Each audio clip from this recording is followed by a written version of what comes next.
En fait, on se... C'est même pas où on va, gros, y'a rien. Ouah. Ah bon? C'est quoi ça?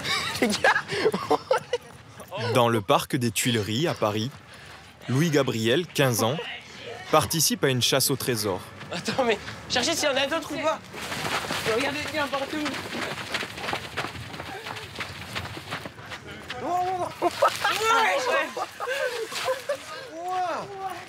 Monte, monte, monte. Les 24 pulls cachés dans le parc ont attiré plus de 200 jeunes. Y'a rien. Des vêtements gratuits et originaux, produits en toute petite quantité et exclusivement pour cet événement.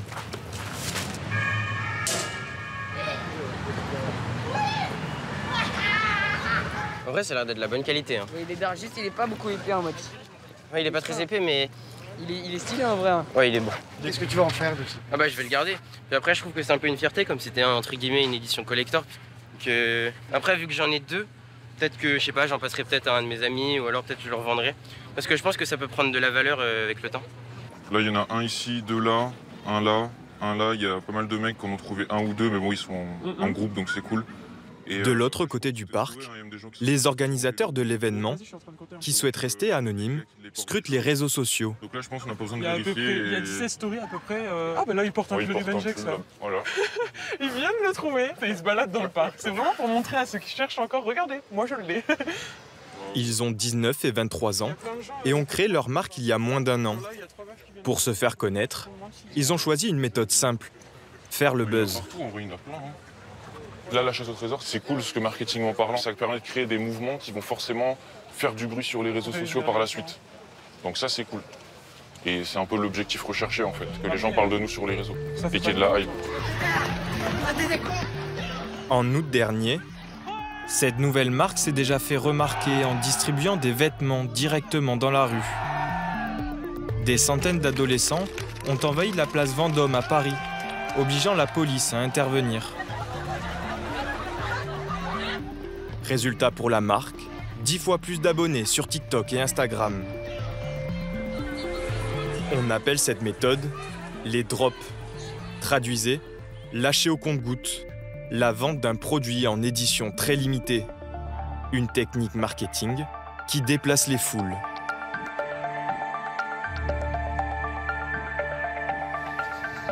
Des files d'attente interminables pour obtenir une montre, un jean ou une paire de baskets. Comme ce modèle, une collaboration entre une maison de luxe et un équipementier. Ou ces éditions limitées de tongs ou de baskets aux couleurs d'un célèbre discounter, qui se sont revendus jusqu'à 1000 fois plus cher. Cette course à la rareté a fait naître un immense marché de la revente qui pèse aujourd'hui plusieurs milliards d'euros. Des réseaux de revendeurs bien organisés affichent leur plus gros succès sur Internet. Un phénomène à la limite de la légalité qui provoque parfois bousculades et scènes de violence en pleine rue.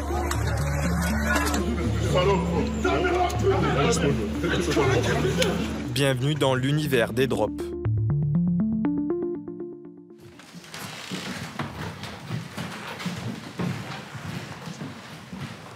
Un univers devenu pour Louis-Gabriel un moyen de se faire de l'argent de poche. Donc ça, c'est la Jordan 1 Barcelona.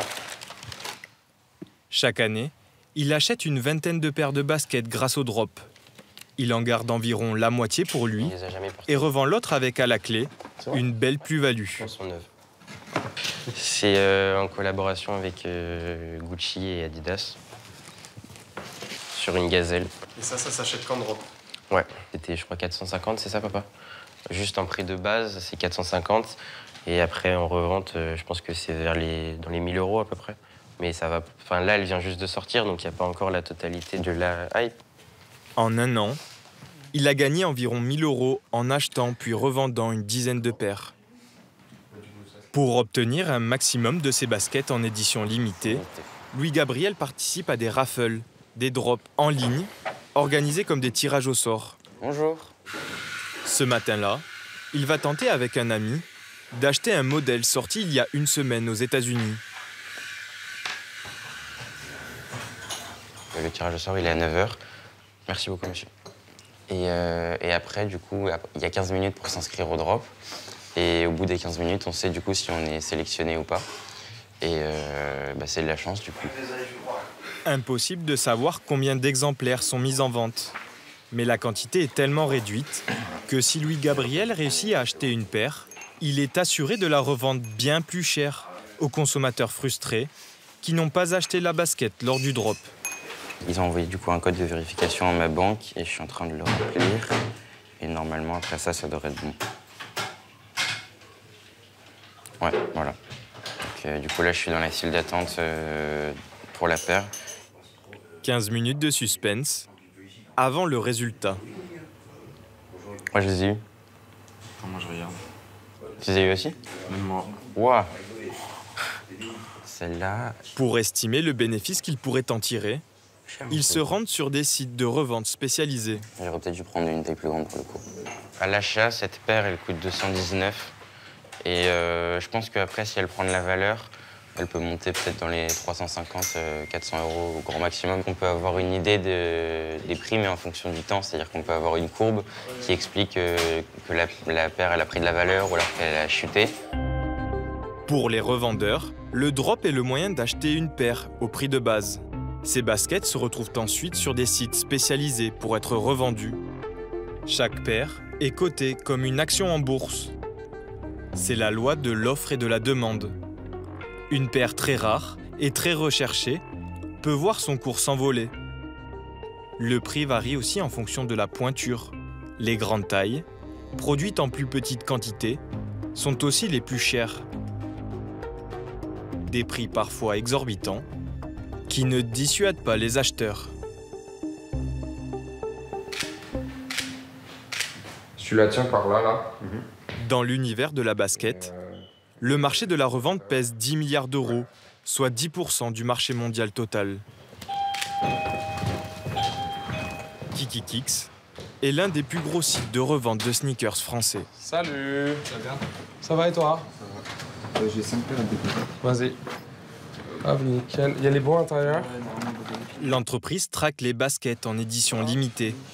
Chaque matin, des dizaines de particuliers viennent lui revendre les paires qu'ils ont gagnées lors de drop. Hello. Mathis, un employé, les récupère. Il y a le bon à l'intérieur? Oui, quand il y a des drops, ça va de 10-15 personnes qui vont arriver devant et qui vont attendre pour pouvoir nous les déposer. C'est un réseau de combien de personnes? C'est des milliers de partenaires. Si les paires ne viennent pas à elle, l'entreprise va directement les chercher. Elle travaille avec des semi-grossistes, Comment ça va? Ça va et des toi? particuliers passés professionnels. Hello. Hop là. Cet après-midi, Mathis et son équipe viennent récupérer des baskets chez Ocho, l'un de leurs plus gros fournisseurs. Aujourd'hui, on livre une centaine de paires. Alors on a commencé avec 10, 15, 20, 30 et aujourd'hui on est à 100, on espère être à 1000 très bientôt. Tu gagnerais pas plus en fait en vendant toi-même les paires? Bah en fait peut-être, je dis pas que non, mais j'aurais énormément de problèmes supplémentaires qui arriveraient comme le marketing, la com, aller chercher des clients. Et là, ça vaut combien là tout ça? On doit être autour d'une vingtaine de milliers d'euros. Je suis pas sûr qu'il y ait tout là, sur ce dépôt là, mais au moins cette partie on est sur une dizaine de milliers d'euros. Les 1500 paires achetées chaque jour par KikiKicks sont regroupées dans cet entrepôt. Kylian est le fondateur de cet empire français de la revente de baskets. Avant d'être mise en ligne, chaque paire est authentifiée. En 30 secondes pour les paires les moins rares, 2 minutes pour certains modèles. On regarde directement si la paire n'a pas été portée, la semelle. On regarde l'intérieur. On a toujours le shoes box. On va regarder directement les surpiqûres à l'intérieur, l'étiquette. Ensuite, on va sentir directement l'odeur. Il y a une odeur particulière chez Nike. C'est pour voir si elle a été portée? Non, c'est pas pour voir si elle a été portée, c'est plus pour voir si la paire est vraie ou fausse. La fausse usine, elle va directement picoter le nez, alors que l'usine Nike, on va reconnaître l'odeur de la colle. L'entreprise possède aujourd'hui l'un des plus grands stocks de sneakers de France. 10 000 paires récupérées des drops grâce à son réseau. Une marchandise convoitée que Kylian met en scène comme des trophées sur les réseaux sociaux. Sur chaque paire revendue, il réalise une marge d'environ 20%. À seulement 21 ans, il gère aujourd'hui une entreprise qui réalise 50 millions d'euros de chiffre d'affaires chaque année. J'ai commencé à revendre mes premières paires de baskets à 13-14 ans. Au début, c'était vraiment la queue devant les magasins, les dizaines d'inscriptions, voire les centaines d'inscriptions en raffle. Et c'était vraiment un groupe de passionnés qui achetaient des paires de sneakers pour les porter. Et quand on avait la chance d'en acheter 2 voire 3, on les revendait pour financer nos propres paires de baskets. Ensuite, j'avais pas mal d'amis qui voulaient aussi des paires de baskets. J'ai commencé à leur revendre. Et de fil en aiguille, je me suis créé un réseau à Paris. Et j'ai commencé à vendre à des amis, aux amis de mes amis. Ensuite, on a commencé à des personnalités, des célébrités. Comment ça va, les gars? Ce soir-là, Kylian reçoit Sofiane, agent d'influenceur et une star du rap. Bonsoir. Dinor. Pour les clients importants, Kylian a créé ce showroom privé où il expose les plus belles paires de sa collection. Tu me conseilles quoi là? Il y a quoi d'autre? T'as pas encore les Jordan Dior? Ouais. Les New Balance qui revient? Non, j'aime pas. J'ai vu Sacha, il avait. Mais c'est trop bien les New Balance. T'as les Sakai juste en haut aussi, qui sont sympathiques. Ouais. Sakai, j'aime pas trop non plus. Ouais, toi t'aimes pas Sakai. Des paires introuvables dans le commerce qui atteignent des prix délirants quand on sait qu'il faut environ 30 € pour produire une basket chez ce géant américain. Là, t'as la Travis Fragment, une des dernières sorties de l'année dernière, qui a cartonné, qui est sortie à 160 €, qui s'est revendue entre 3000 et 3500 €. Comment ça se fait? Parce qu'il y a un engouement fort entre designer Fragment, Hiroshi, et Travis, qui avait le vent en poupe à ce moment-là. C'était la Jordan. Son plus grand trésor, Dior. C'est Nike. Cette paire produite à seulement 8500 exemplaires dans le monde. Son prix, 15 000 €. Le coup de cœur de pas mal de personnes. Du coup, demain, je passe récupérer celle-là. Ouais. Celle-là, c'est bon. Ce jour-là, Sofiane va compléter sa collection de baskets. Celle-ci, ouais, c'est déjà payé. Ça, c'est payé. 2 nouvelles paires pour 8 450 €, payées en crypto-monnaie. C'est pas sérieux. À plus, frère. Bisous, mon frère. Rentrez bien. Les fabricants ne touchent pas les bénéfices directs de la revente de leurs produits. Mais faire le buzz en créant de la rareté et en organisant ses ventes au compte-gouttes rapporte peut-être beaucoup plus en termes d'image. Les drops, une technique marketing sur laquelle la plupart des industriels préfèrent rester discrets. Une seule marque a accepté de nous répondre, l'horloger suisse Swatch.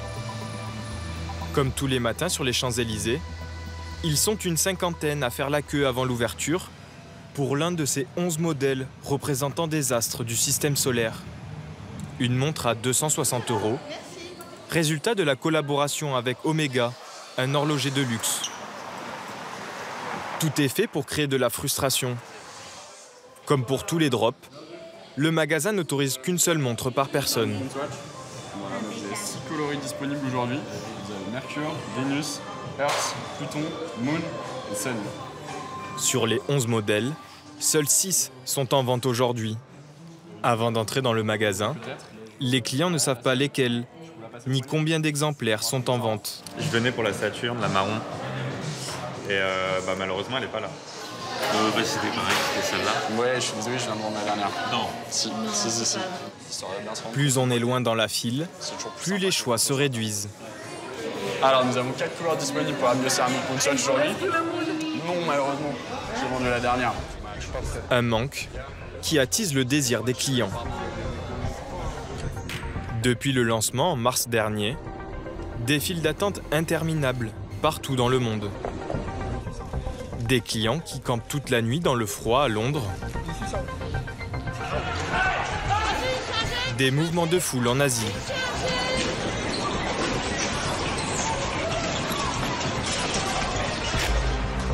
Partout, des kilomètres de queue. Comme pour les sneakers, un marché parallèle est apparu sur Internet. Et les montres se revendent jusqu'à 3 fois plus cher.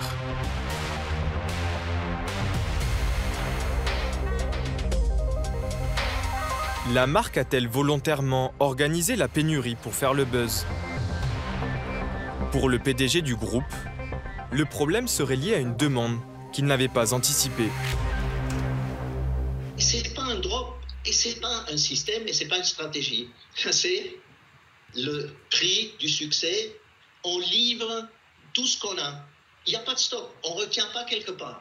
On envoie dans tous les magasins. Mais la demande est vraiment incroyable. Pour satisfaire cette demande extraordinaire, il faudrait qu'on construise 2 ou 3 usines, qu'on installe des nouvelles machines. Mais ça, ce n'est pas quelque chose que vous faites. On ne produit pas des hamburgers. Et ça vous prend 12 mois à 18 mois pour le faire. Impossible de vérifier ces affirmations. Les données sur ses capacités de production sont tenues secrètes. Pour tenter d'y voir plus clair, nous sommes retournés dans le magasin en caméra discrète. Que la pénurie soit délibérée ou non, l'horloger semble tout faire pour la mettre en scène. Première surprise, lors du précédent tournage, les montres avaient été mises en vente dès l'ouverture. Aujourd'hui, il est midi et toujours rien. Ce client vient pour la 10e fois. Toutes les boutiques Swatch, elles ouvrent à 10h, mais la vente en général commence vers midi, voire midi 30, 13h pour les jours les plus longs. Les vigiles sont les témoins quotidiens de cette volonté de faire attendre la clientèle. Et pourquoi ils disent aux gens d'attendre? Mais monsieur, c'est un coup de marketing. Vous me comprenez ou non? On est sur les champs quand même. Il y a tout le monde qui passe. Pourquoi la queue? Pourquoi la queue? Bonjour monsieur. Bonjour C'est monsieur. la file d'attente pourquoi ça? C'est pour les montres Omega Swatch. C'est pour les montres Omega? Voilà. À l'intérieur, une vendeuse nous confirme que la marque a tout à gagner. J'ai l'impression que les gens y rentrent dans le magasin en voyant la queue. C'est ça. Je pense que toutes les marques, elles ont leur stratégie et Swatch, on a décidé De faire patienter des gens. c'est ça. On les fait patienter à l'extérieur. Du coup, ça crée plus de demandes. Tout est calculé en fait. Mais oui, c'est du marketing tout ça. Mais après, ça marche plutôt bien. Vous le voyez au niveau des ventes? Mais oui, bien sûr. Il y a des gens qui sont curieux aussi de savoir. En fait, ils voient la queue pour les Swatch. C'est ça. Et ils rentrent, ils demandent et après, ils partent avec une jolie montre, une Swatch. C'est pas mal pour nous. Des clients qui veulent à tout prix un produit presque introuvable. C'est aussi le risque de voir apparaître des contrefaçons. J'en ai acheté une sur internet en fait, mais un particulier. En fait, j'aimerais voir si c'est bien. Je peux la voir? Oui, oui. Original ou pas. Son inscription, elle achète combien? 300 €. Un peu 300? plus cher, ouais. Et généralement, les gens qui la vendent? Ils la vendent beaucoup plus cher? 500, 750. Ok. C'est vrai que vous la vendez avec ce bracelet-là? Oui, comme ça. Ah non, parce que ce bracelet, il n'existe pas. Hein. Ah oui, non, il n'existe pas, ce bracelet-là. À l'extérieur du magasin, nous remarquons un curieux manège. Cet homme en noir semble donner des instructions à d'autres clients dans la queue. Nous l'avions déjà repéré lors de notre premier tournage. Manifestement, il est bien connu des vigiles et semble placer ses complices aux premières places pour obtenir les montres qui se revendent le mieux. Comme cet homme en veste violette en 9e position. Il grappille quelques places sans que personne ne réagisse. 5 minutes plus tard, il est 3e dans la file.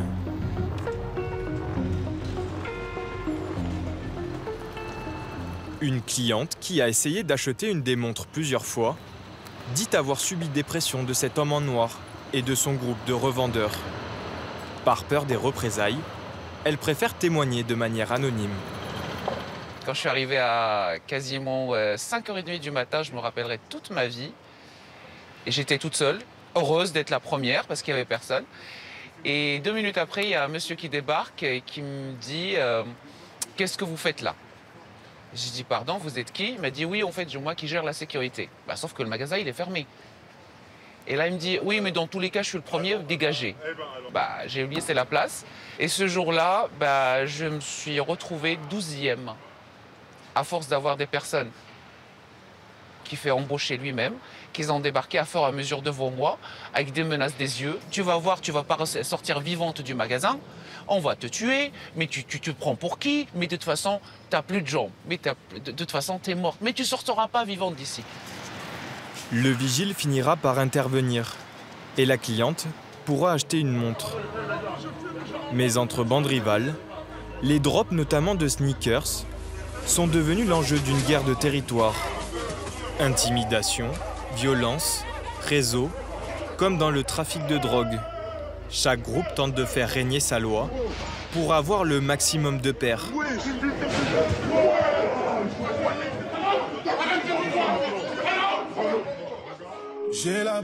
Liasse de billets à la main, les revendeurs se mettent en scène, comme des dealers dans leur hall d'immeuble. Une guerre de territoire qui commence la nuit sur les trottoirs parisiens. Vendredi, 23 h, nous filmons en caméra discrète.